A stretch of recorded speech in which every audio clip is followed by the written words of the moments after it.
A graça conduz ao arrependimento.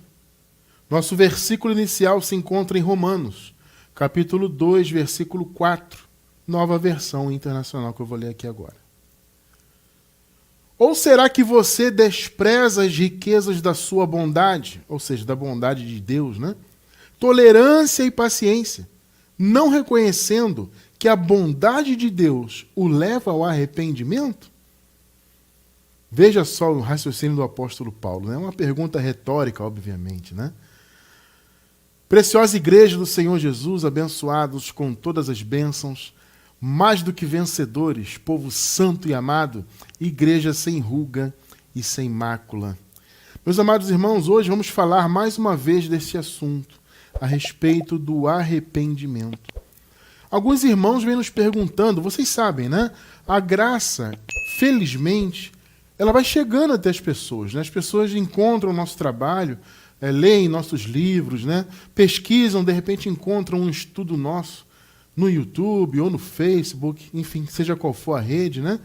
E a pessoa acaba se interessando pela graça, obviamente, ela é uma eleita de Deus, né? E ela ouve, ela quer mais daquele alimento, e aí ela começa a ter dúvidas. Obviamente já tratamos desse assunto algumas vezes, mas nós temos recebido muitas perguntas a respeito desse ponto.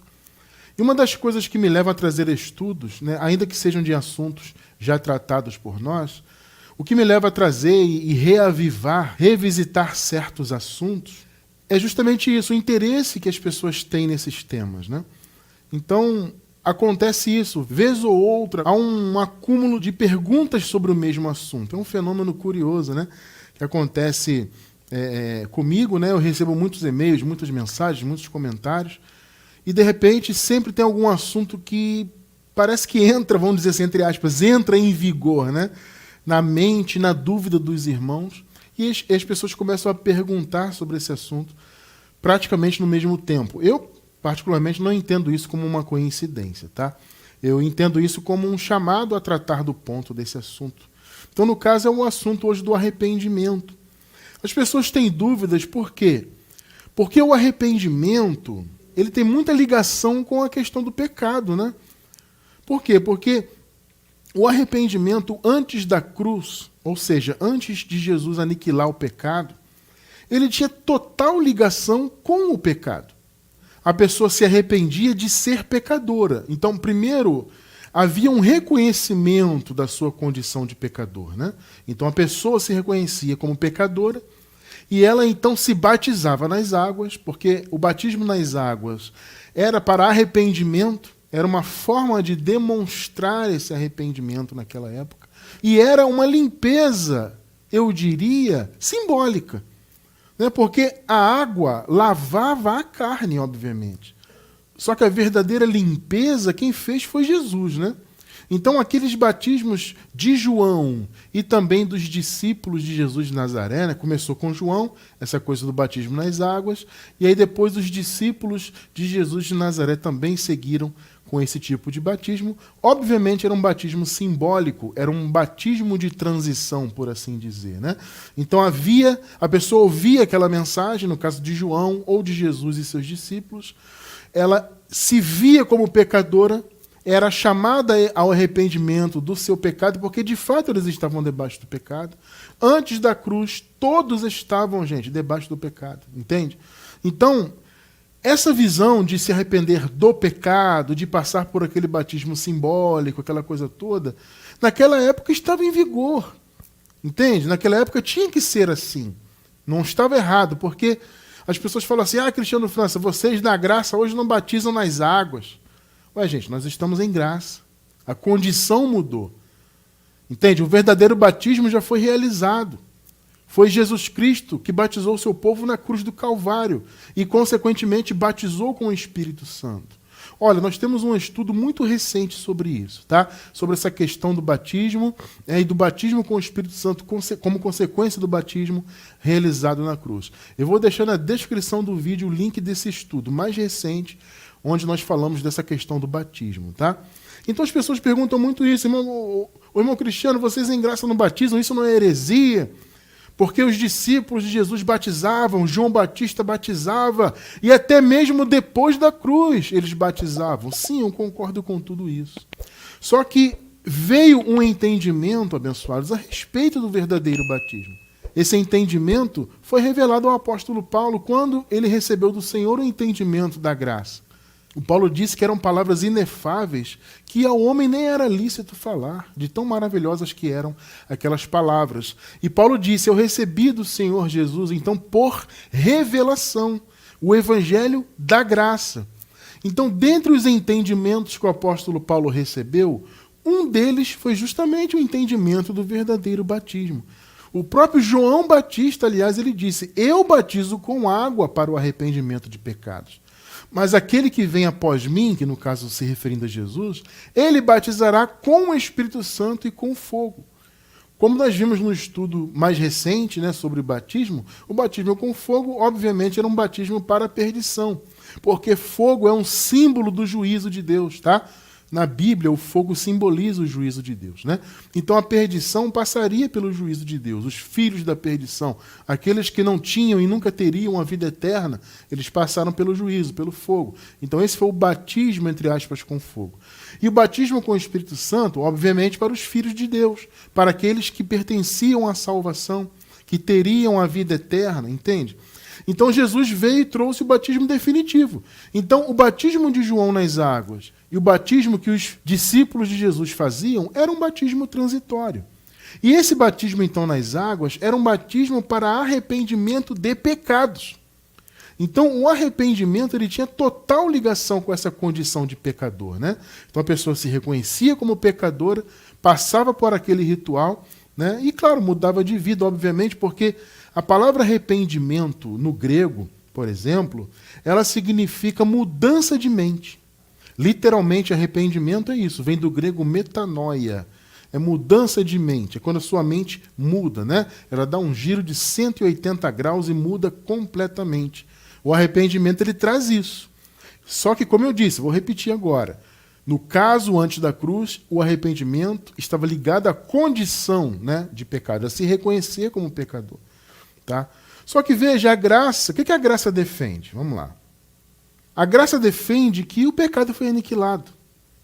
A gente defende isso porque é muito claro na Bíblia. Vocês já vão ler conosco algumas referências, tá? É claro que eu não vou me aprofundar tanto no assunto pecado, mas claro, eu vou deixar na descrição do vídeo um link sobre o pecado. Um vídeo específico sobre o assunto pecado, tá? Vai estar na descrição do vídeo quem está assistindo pela gravação, tá? Mas vocês vão ver alguns pontos aqui na Bíblia e vocês vão entender, então, por que nós, em graça, temos esta visão. Porque Jesus, de fato, aniquilou o pecado, tornou o pecado obsoleto, sem efeito. Então, nós dizemos, em graça, que não há pecado. As pessoas também se confundem muito com isso, né? As pessoas nos ouvem dizer, não há pecado. As pessoas levam para aquele lado. Ora, se não há pecado, como assim se tem tanto mal sendo praticado no mundo? Como que não há pecado, Cristiano França, se eu vejo tantas obras más sendo praticadas no mundo? Gente, quando dizemos que não há pecado, é no sentido de não haver a condenação do pecado para os filhos de Deus. Entende? O pecado não tem mais domínio, ele não pode mais condenar. Quando o apóstolo Paulo disse, o pecado não tem domínio sobre vós, ele não falou isso? Porque vocês não estão debaixo da lei, mas debaixo da graça. Quando Paulo falou que o pecado não tinha domínio, é no sentido de que o pecado não podia mais condenar. Porque antes da cruz, o pecado dominava a todos. E todos, portanto, estavam debaixo do pecado e, consequentemente, submetidos à morte. Então Jesus veio para aniquilar o pecado, ou seja, a condenação, e tornar o pecado sem efeito. Então, as obras mais existem, obviamente, obras mais existem. Só que elas não têm efeito de condenação para aqueles que são filhos de Deus. Para aqueles que Deus escolheu desde antes da fundação do mundo. Sabe, o Senhor escolheu os seus filhos, nós estudamos isto na semana passada, tá? O Senhor escolheu os seus filhos desde antes da fundação do mundo. Esses escolhidos do Senhor foram alvos do que Jesus fez na cruz. O Senhor derramou o seu sangue pelo seu povo, né? Não é o que a palavra diz?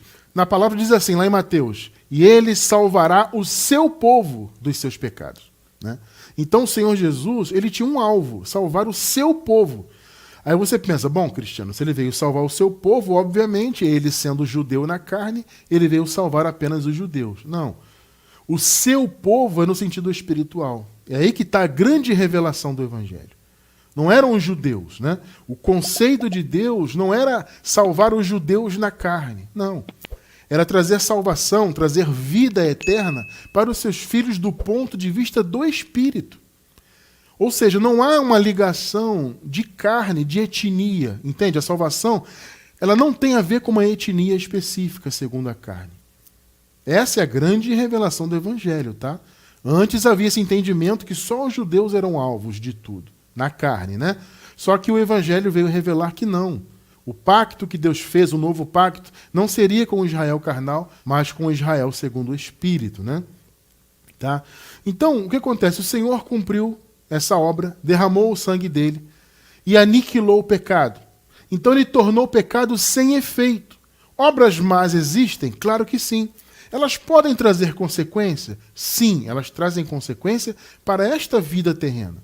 Porque são sementes, você planta e você colhe. Só que as obras más, elas não têm o efeito de trazer a condenação. Então alguém sendo filho de Deus, por um descuido, por deixar a carne à vontade, por não vigiar, ele comete uma obra má e ele colhe lá as suas consequências. Mas a vida eterna ele já tem e nunca será tirada dele. Por quê? Porque o pecado não tem mais domínio. Esse é o sentido. Então, por causa da carne, eu sempre digo isso, né? A gente aqui não tapa o sol com a peneira. Por causa da carne, eventualmente um filho de Deus pode cometer uma obra má. Ele vai colher as suas consequências nesta vida terrena, mas a sua eternidade está garantida porque o pecado não tem domínio sobre os filhos de Deus. Então, quando nós dizemos que não há pecado, que o pecado foi aniquilado, etc., é no sentido da condenação que o pecado poderia trazer. Tá? Então, uma vez que nós entendemos que o pecado, então, não traz condenação, que o Senhor não imputa mais os pecados aos homens, já vamos ler isso aqui na palavra, tá? Então, onde fica o arrependimento nisso? Essa é a dúvida que muitos irmãos têm. Irmão Cristiano, tudo bem, abençoado, eu estou entendendo a graça agora, estou acompanhando, estou vendo, mas eu ouço tanto falar em arrependimento. Né? Teve até um irmão que mandou uma mensagem para mim recentemente, foi até um e-mail, se eu não me engano foi por e-mail, perguntando sobre isso. Irmão Cristiano, eu ouvi um pastor falar aí do sistema que sem arrependimento não tem salvação. A pessoa tem que se arrepender dos pecados e tal. O sistema religioso tem esse pensamento, por quê? Porque a mente deles ainda, as mentes deles, né, ainda estão lá no antigo pacto. Para eles o pacto não mudou. Para a religião, a morte de Jesus é só um mero detalhe. Porque, na verdade, para eles não mudou praticamente nada. Porque os filhos de Deus seguem submetidos ao pecado, seguem pecadores, apesar de Jesus ter aniquilado o pecado, ter retirado a condenação. Entende? Então a visão deles, o pensamento, está lá no antigo pacto ainda. O pacto na mente da religião não mudou. Então por isso que eles acham que a pessoa, para ela ser salva, ou seja, para ela alcançar a vida eterna, ela tem que se reconhecer como pecadora, ainda. Não. O Senhor aniquilou o pecado, ele já cumpriu a obra. Já vivemos depois daquele período, depois da obra totalmente consumada. Aí você pergunta, tudo bem, irmão Cristiano, já entendi isso, mas e o arrependimento? Porque eu vejo Paulo falar em arrependimento. Né? As pessoas perguntam muito isso. Irmão Cristiano, o pecado foi aniquilado. Mas e o arrependimento? Não é de pecados? O apóstolo Paulo não fala de arrependimento? Pois é, esse é o ponto de hoje. Entendam, amados. A graça conduz sim ao arrependimento. Tá? Só que em graça é um outro tipo de arrependimento. A gente já vai se aprofundar nisso. Tá? Antes, vamos conferir historicamente na Bíblia a questão do batismo de João. Qual a finalidade? Vejamos aqui, Lucas 3:3. Ele, João, percorreu toda a região próxima ao Jordão, pregando um batismo de arrependimento para o perdão dos pecados. Perceberam o intuito do batismo nas águas?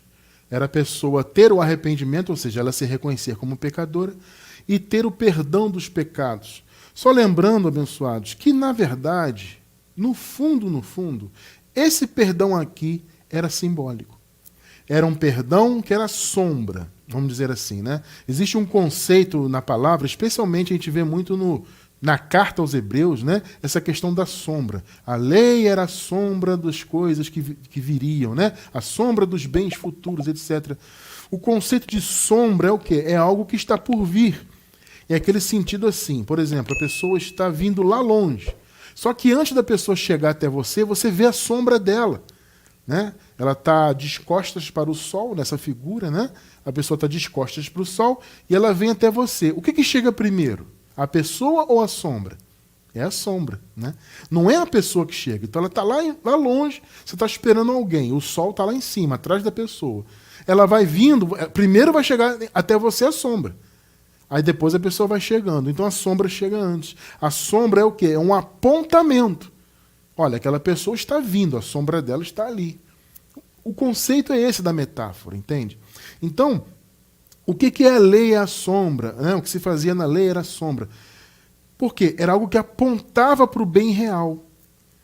Então, o batismo de João e o perdão dos pecados que vinha desse batismo era uma sombra. Apontava para o verdadeiro perdão que viria posteriormente na cruz. Vocês estão entendendo? Esse era o conceito. Tá? Esse perdão já veio. Você entende que não faz sentido? Vou batizar alguém nas águas igual João, para a pessoa se reconhecer como pecadora e ter o perdão. E aí, consequentemente, tem aquela visão que a água que ela deitou limpou o pecado. Entende, abençoados, como isso é contrário ao Evangelho? Apesar de estar na Bíblia, você acabou de ler comigo, batismo para arrependimento. Só que você tem que se posicionar no tempo. É o que eu chamo de contexto temporal. Você lê uma passagem bíblica e você coloca ela dentro do seu tempo. Bom, em que tempo foi escrito? Para quem foi escrito? Qual o intuito? Em que tempo eu estou agora? Entende? Você tem que fazer esse balanceamento para você entender. Esse batismo de João era válido? Claro que era. O reconhecimento como pecador era válido? Claro que era. Eles estavam ainda debaixo do pecado, estavam antes da cruz. Então eles tinham um perdão simbólico, um perdão sombra, né? Um perdão que apontava para o verdadeiro batismo e o verdadeiro perdão que seria feito na cruz. Tá? Então, vamos lá. Irmão Cristiano, se em graça não tem mais essa visão de sermos pecadores, porque o Senhor aniquilou o pecado, como que fica o arrependimento, então? Bom, gente, antes de respondermos esta dúvida, que muitos têm ainda, né? Principalmente quem está chegando agora na graça, vamos constatar, como eu falei, tem um estudo na descrição do vídeo pela gravação sobre pecado, vocês vão encontrar esse estudo aí no link, mas eu quero pontuar algumas coisas aqui para quem nunca ouviu sobre isso. Hebreus 7, 27, olha só o que Jesus fez. Ao contrário dos outros sumos sacerdotes, ele, Jesus, né, não tem necessidade de oferecer sacrifícios dia após dia. Porque os sumos sacerdotes, segundo a lei, eles faziam isso. Eles ofereciam sacrifícios dia após dia, e havia inclusive um sacrifício maior, que era anual, por todos os pecados. Né? Então, era um oferecimento de sacrifícios diários ali pelos pecados. Então, dia após dia, eles ofereciam. E aqui o argumento é o seguinte: Jesus fez o contrário, né? Porque se fosse segundo a lei, se Jesus fosse agir como os sumos sacerdotes faziam, então ele tinha que oferecer o sacrifício dele todo dia. Primeiro por seus próprios pecados, como os sacerdotes faziam, né? E depois pelos pecados do povo. Só que Jesus não fez assim, né? E ele fez isso, então, de uma vez por todas. Perceba esse conceito, gente, isso é muito importante. O Senhor ofereceu um sacrifício de uma vez por todas, quando a si mesmo se ofereceu. Olha que conceito. Ele se ofereceu. Por causa desse oferecimento, por causa deste sacrifício que Jesus ofereceu pelos seus filhos, ele fez de uma vez por todas, então aniquilou o pecado. Então aquilo que os sumos sacerdotes faziam era simbólico também, é esse conceito da sombra, né? Como fala aqui na carta aos Hebreus, a sombra dos bens vindouros. Os bens vindouros eram os bens espirituais que viriam, entende? Eles eram vindouros em relação ao antigo pacto. Eles não são mais bens vindouros, eles são bens presentes, entende? Então, abençoados, o Senhor remiu os pecados de uma vez por todas. Ele aniquilou o pecado. Ele destruiu o poder que o pecado tinha de condenar, de trazer morte. Morte que seria eterna, né?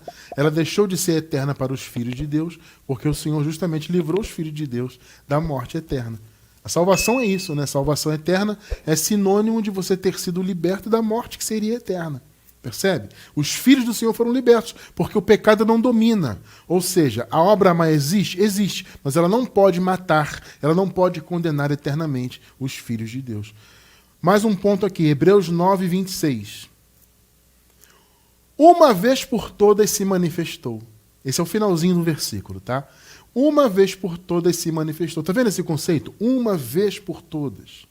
A obra que Jesus fez na cruz, amados, foi definitiva. Foi de uma vez por todas. Ou seja, o que Jesus fez abrange todos os tempos. Todos os filhos de Deus que estavam no passado foram retirados da morte, foram perdoados. Todos os filhos de Deus que vivem no futuro, como é o nosso caso, futuro em relação ao tempo do Antigo Pacto, né? Que é o nosso caso, já nascemos sem o pecado, já nascemos sem a condenação, já nascemos em condição de vida eterna. Por quê? Porque o Jesus fez de uma vez por todas. Percebe? Uma vez por todas se manifestou para aniquilar o pecado. Gente, está escrito.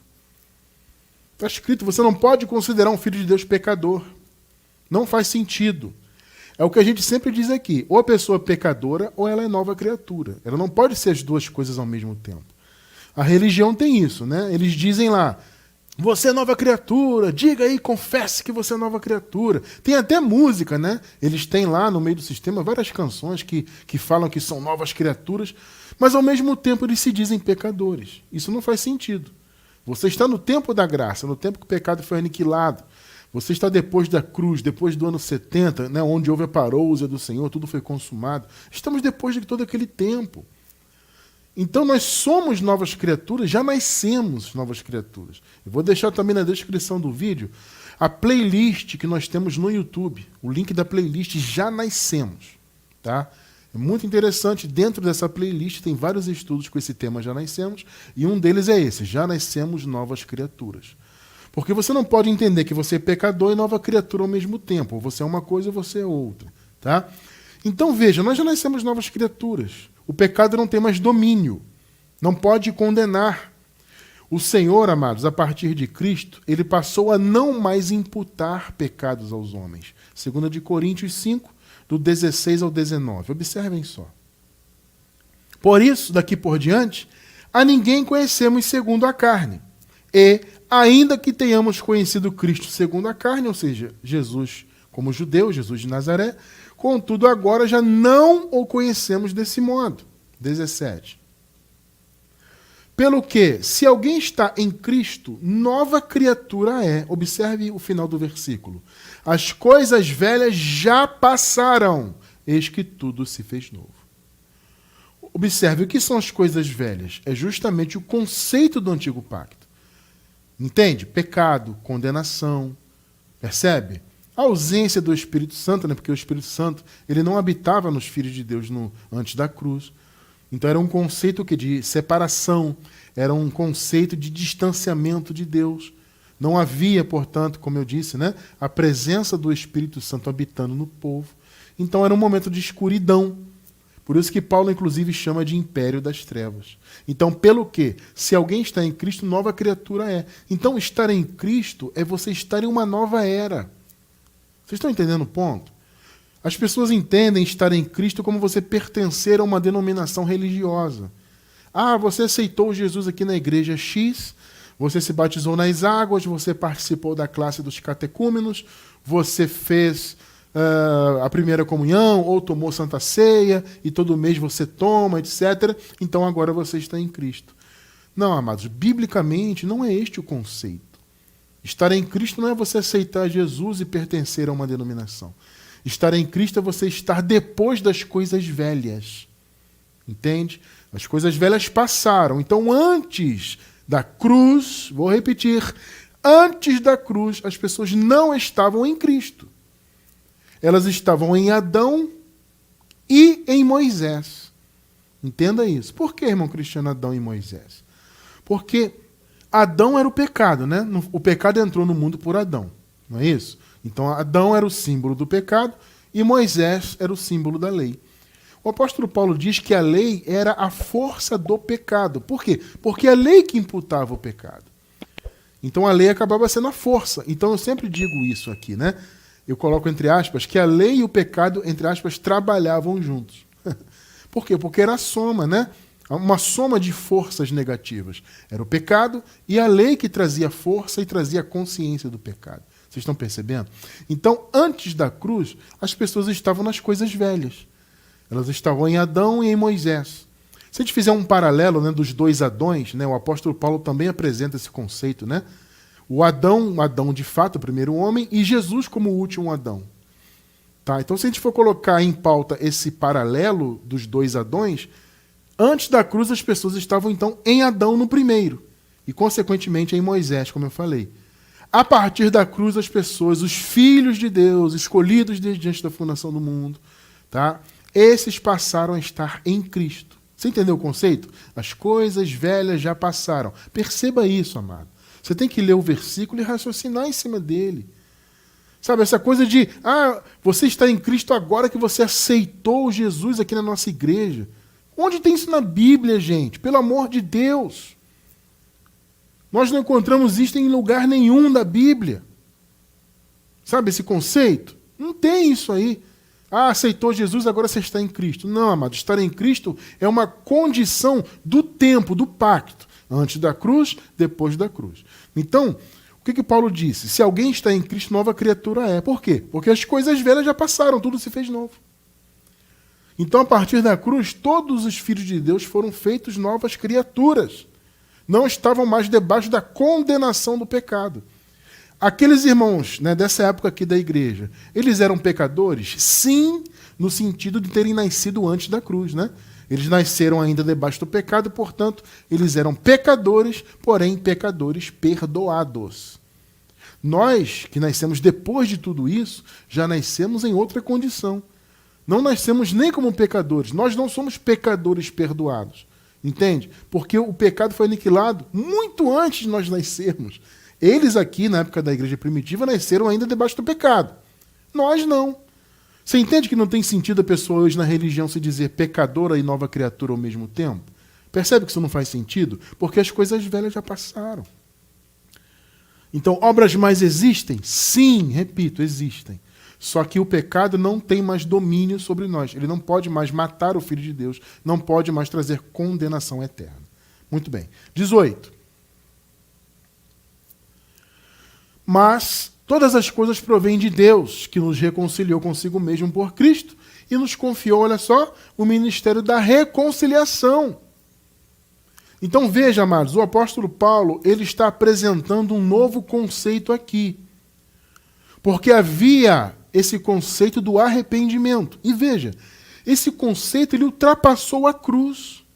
Porque se vocês observarem, por exemplo, no início do livro dos Atos dos Apóstolos, vocês vão encontrar os discípulos de Jesus de Nazaré convidando as pessoas ainda a se arrependerem dos pecados. Se você parar para pensar, isso não faz sentido, porque o pecado foi aniquilado na cruz. Só que esse entendimento, amados, ele não veio pelos discípulos de Jesus de Nazaré. Entende? Jesus reservou um homem, o apóstolo Paulo, para receber posteriormente esse entendimento. Por isso que a revelação da graça foi dada a Paulo. Os outros discípulos tiveram sua importância? Claro que sim. Eles seguiram o seu trabalho? Sim, mas a visão deles era pregar para os judeus que Jesus era o Messias. Agora, o aperfeiçoamento da doutrina foi dado ao apóstolo Paulo, porque Paulo recebeu de Jesus ressuscitado essa revelação da graça. Percebe? Então, as pessoas argumentam muito isso. Mas, Cristiano, você fala do pecado, mas a gente vê Pedro, por exemplo, no início, né? Ali, se eu não me engano, no capítulo 2 do livro dos Atos dos Apóstolos. Ora, Atos é depois da cruz, né? E aí você vê Pedro ali convidando as pessoas a se arrependerem, etc., do pecado. Né? Então, entenda, a revelação de que o pecado foi aniquilado e, consequentemente, mas nenhum filho de Deus recebe a imputação do pecado, veio através do apóstolo Paulo. E aí Paulo apresentou este conceito aqui à igreja primitiva, o conceito do ministério da reconciliação. Porque a reconciliação, amados, é diferente do ministério do arrependimento de pecados. Por que, irmão Cristiano? Porque, veja, o ministério do arrependimento de pecados é convidar a pessoa a se reconhecer como pecadora. Né? Então ela vai e se reconhece, na época, antes da cruz era assim, né? Ela se reconhecia como pecadora, ela se reconhecia porque ela era uma eleita de Deus, obviamente. Somente os filhos de Deus tinham essa condição de arrependimento, né? De se reconhecerem como pecadores, obviamente. Então a pessoa era convidada a isso. Ela vinha, se batizava para ela se reconciliar com Deus por meio desse arrependimento do pecado. Tá? Só que acontece o seguinte, o ministério da reconciliação é o seguinte, diz o seguinte, né? Vocês já foram reconciliados. O Senhor Deus já se reconciliou com vocês. Então venham conviver com Deus, vocês que são filhos de Deus. Você entende o chamado? É diferente. Não é assim, ó, venha se reconhecer como pecador. Você está distante de Deus. Então se reconheça que você é um pecador, se batize nas águas para você se aproximar de Deus. Não. O ministério da reconciliação diz assim, ó, Deus já fez a obra. Ele já aniquilou o pecado. Ele já se reconciliou com os seus por meio de Cristo. Então vocês podem vir conviver com Deus. Percebeu a diferença? É o que Paulo está apresentando aqui. É um outro conceito. Então, antes da cruz e até ali no início da igreja primitiva, havia esse conceito do ministério do arrependimento de pecados. Paulo, por meio da revelação da graça, apresenta uma outra condição, o ministério da reconciliação. Veja o que diz no versículo 19. Pois, olha só bem, gente. Gente, prestem bem atenção. Pois que Deus estava em Cristo reconciliando consigo o mundo. Percebe o conceito? Não é você se reconhecer pecador, se batizar nas águas, para aí sim você estar em contato com Deus. Não. Você já está em contato com Deus porque Ele já se reconciliou com o mundo. Então é um chamado para as pessoas virem se relacionar com Deus, porque Deus já havia se reconciliado com elas. Pois que Deus estava em Cristo, reconciliando consigo o mundo. Agora veja o detalhe, não imputando aos homens os seus pecados. Pegou? Pegou a diferença? E nos encarregou da palavra da reconciliação. Não imputando aos homens os seus pecados. Percebeu que não faz sentido, então, eu convidar alguém hoje a se arrepender de pecados? Qual é a lógica? Gente, vamos lá. É uma questão de lógica, pelo amor de Deus. O Senhor aniquilou o pecado, como você viu comigo, de uma vez por todas. Você não viu agora há pouco? O que você acabou de ler agora? Que Deus já reconciliou consigo o mundo, não imputando aos homens os seus pecados.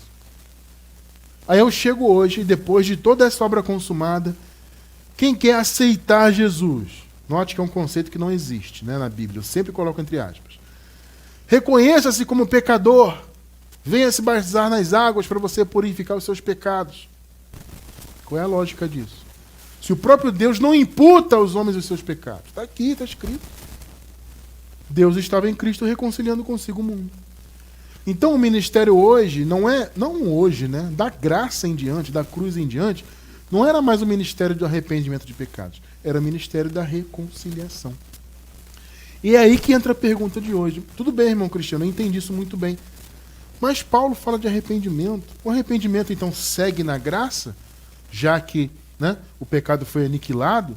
Sim, ele segue, só que com outro sentido. Tá? Como eu falei no início, a palavra arrependimento vem do grego metanoia, que significa mudança de mente. E hoje, em graça, não só hoje, né, como eu digo hoje que nós estamos hoje, né? Mas é claro que isso é desde a época da cruz, né? Mas então, em tempos de graça, vamos dizer assim, né? A metanoia é diferente. Não é a metanoia em relação ao pecado, a se reconhecer pecador para se aproximar de Deus. É uma metanoia em relação ao conhecimento do Evangelho. Ou seja, o Evangelho chega até a vida do Filho de Deus, ele ouve o Evangelho, ele reconhece esse Evangelho como a voz de Deus, e esse Evangelho trabalha na vida dele, trabalha na mente do Filho de Deus. E aí o Evangelho faz a mudança de mente. Você está entendendo o ponto? É uma revelação, é quando o evangelho é revelado. Então existe uma virada de chave, por assim dizer, na mente do Filho de Deus. O evangelho, ele vira a chave. Compreende o ponto? Então essa é a mudança de mente. Esqueça essa questão de se reconhecer pecador, sabe? Arrependimento de pecado. Esqueça isso. Arrependimento em graça é mudança de mente em relação ao conhecimento das coisas de Deus. Então, esse arrependimento em graça, ele vem, claro, pelo conhecimento da verdade. O evangelho da graça, que é o único evangelho, ele é revelado aos filhos de Deus, né? E essa revelação, esse entendimento, faz com que a verdade chegue à mente dos filhos de Deus, e essa verdade, então, produz o arrependimento, como nós lemos lá no primeiro versículo, né? Deus conduz ao arrependimento. Como que Deus conduz ao arrependimento hoje? Por meio da revelação do evangelho. Não tendo mais a necessidade de se reconhecer como pecador, de passar por uma lavagem por meio da água, não precisa disso. O Senhor já fez a obra, ele já lavou todos os filhos dele. O que acontece hoje é a metanoia. É arrependimento? É metanoia, mas é a mudança de mente. Você tem uma mente religiosa, você tem uma mente ateísta, entende? Você tem uma mente mais preocupada com filosofias humanas do que com a palavra de Deus, e o evangelho penetra, ele muda isso na tua mente. Ele tira a religião da sua mente, ele tira o ateísmo, etc. E essa é a metanoia, é o conhecimento da verdade. Primeira carta de Paulo a Timóteo, 2, 3 e 4. Isso é bom e agradável perante Deus, nosso Salvador, que deseja que todos os homens sejam salvos. Todos aqui, amados, é todos os tipos, tá? Homens ricos e pobres, reis e plebeus, todas as etnias, esse é o sentido, é todos os tipos de homem, tá? Que deseja que todos os homens sejam salvos e cheguem ao conhecimento da verdade. Pegou? Salvação da mente. A mente é salva por meio do conhecimento. 2 Timóteo 2,25. Deve corrigir com mansidão. Aqui Paulo está orientando a Timóteo, né? Timóteo, você deve corrigir com mansidão os que se lhe opõem, na esperança, observem bem, de que Deus lhes conceda o arrependimento. Percebe? Não é a pessoa que se reconhece como pecadora, se batiza nas águas. É Deus que concede o arrependimento. Ou seja, Deus concede o quê? O conhecimento da verdade. Levando-os ao conhecimento da verdade. Você vê que o arrependimento, então, ele vem pelo conhecimento da verdade. E Deus é que dá isso. É Deus que concede isso. É Deus que opera, portanto, o arrependimento no coração dos filhos dele, revelando a verdade. O que é a verdade? É o evangelho da graça. Tá? Então, o que acontece, amados? O arrependimento na graça, ele tem essas propriedades. Ele vem pela revelação do evangelho e ele traz pelo menos duas consequências que vamos ver agora. Ele traz a consciência purificada da lei. Aqueles irmãos que viviam ali naquela época da igreja primitiva, muitos tinham essa consciência ainda da lei, né? A consciência das obras da lei, de estarem debaixo do pecado, etc., porque a lei trazia essa má consciência. Então o arrependimento, ou seja, a metanoia, a mudança de mente, que vinha pelo conhecimento do evangelho, retirava esse conceito da mente dos filhos de Deus, de condenação. Nós, veja, que já nascemos depois de toda a obra consumada, nós nunca estivemos cronologicamente debaixo da lei. Só que a nossa mente, de certa forma, já esteve. Não cronologicamente, claro, só que o entendimento do sistema religioso, todo ele está baseado em conceitos do Antigo Pacto. Então, de certa forma, mentalmente, nós que hoje estamos em graça e que viemos do sistema, de certa forma nós estivemos debaixo da lei do ponto de vista da mente. Então a nossa mente também passou por um arrependimento quando a graça nos foi revelada. Consequentemente, a má consciência que a religião trazia para nós também caiu por terra. Hebreus 9, 13 e 14. Porque se a aspersão do sangue de bodes e de touros e das cinzas de uma novilha santifica os contaminados, quanto à purificação da carne, ou seja, é uma purificação simbólica, externa, né? 14. Quanto mais o sangue de Cristo, que pelo Espírito Eterno se ofereceu a si mesmo imaculado a Deus, olha só, purificará das obras mortas a vossa consciência. Mas, irmão Cristiano, por que está no futuro, né? Purificará. Porque aqui, amados, é a carta aos hebreus. Os hebreus eram os judeus, né? Os judeus, por causa de viverem o tempo todo e desde o seu nascimento debaixo da lei, eles tinham muito essa consciência da lei. Então veja, o que está dizendo aqui? Vocês que são hebreus e que têm a consciência ainda da lei, o Senhor vai purificar a mente de vocês. Vocês estão obtendo essa informação agora aqui. Esse é o sentido de purificará, entende? É porque eles precisavam dessa purificação mental, tá? Purificará das obras mortas a vossa consciência, para servirdes ao Deus vivo? É uma pergunta retórica, né?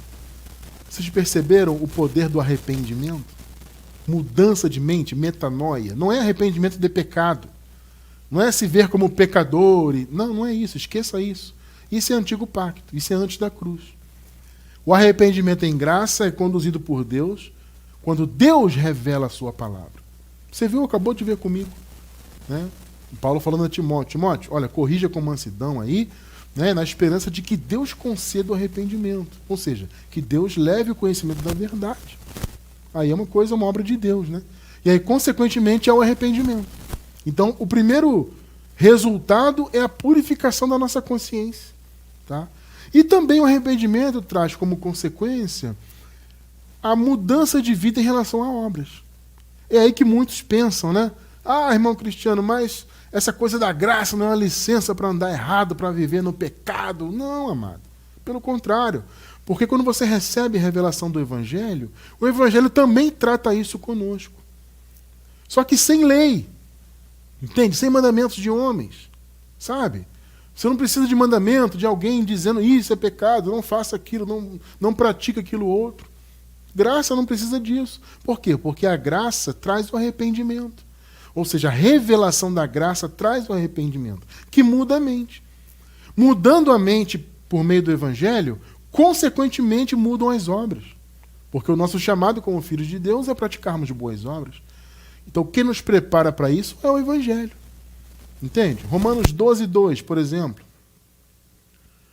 Não se moldem ao padrão deste mundo, mas transformem-se pela renovação de sua mente. Olha aí, ó. Tá vendo? É a transformação que vem pela metanoia. Transformação da mente, renovação, para que sejam capazes de experimentar e comprovar a boa, agradável e perfeita vontade de Deus, que é a graça. A graça é a boa, agradável e perfeita vontade de Deus, né? Efésios 4:22-24. A despojar-vos quanto ao procedimento anterior do velho homem, as obras más, que se corrompe pelas concupiscências do engano. Perceberam aí? O que a metanoia faz? O que o arrependimento faz? Ele produz isso nos filhos de Deus. Sem mandamentos, sem lei. Esse é o detalhe, amados. Você não precisa de lei, de religião, de placa denominacional, nada disso. Você só precisa do Evangelho no seu entendimento. Consequentemente, acontece isso. A despojar-vos quanto ao procedimento anterior do velho homem, que se corrompe pelas concupiscências do engano. 23 e 24. A vos renovar no espírito da vossa mente. Perceberam? Este é o arrependimento. Esta é a metanoia. É mudar a sua mente. Então, primeiro em relação à lei, né? Em relação à má consciência religiosa. Então, a graça trouxe isso para nós. A má consciência religiosa que nós tínhamos caiu por terra. Percebe? E a graça também nos renova em relação às obras. A vos renovar no espírito da vossa mente, e a vos revestir do novo homem, que, segundo Deus, foi criado em verdadeira justiça e santidade. Perceberam a grande obra que o arrependimento traz? Perceberam a maravilha? Sem lei, sem religião, sem placa denominacional, sem mandamentos de homens, simplesmente pelo Evangelho. Você não precisa de alguém dizendo o que é pecado, entre aspas, o que não é. Você não precisa disso, porque você tem a direção do Espírito. Pelo Evangelho você tem a metanoia, a mudança de mente. Ou seja, o seu pensamento, o nosso, que estamos no Evangelho, ele já foi levado cativo. Cativo a Cristo, a obedecer a Cristo. Esta é a principal consequência da metanoia. Então não existe isso de licença para pecar. As pessoas têm muito isso, né? Ah, negócio de graça, que esses caras da graça querem viver à vontade fazendo o mal. Mentira, mentira absoluta isso aí. Ah, Cristiano, eu conheço alguém que usa da graça para fazer o mal. Gente, é claro que isso existe. Mas o verdadeiro Filho de Deus, não. Quando ele conhece o Evangelho, ele recebe metanoia. Ele não vai usar isso para o mal.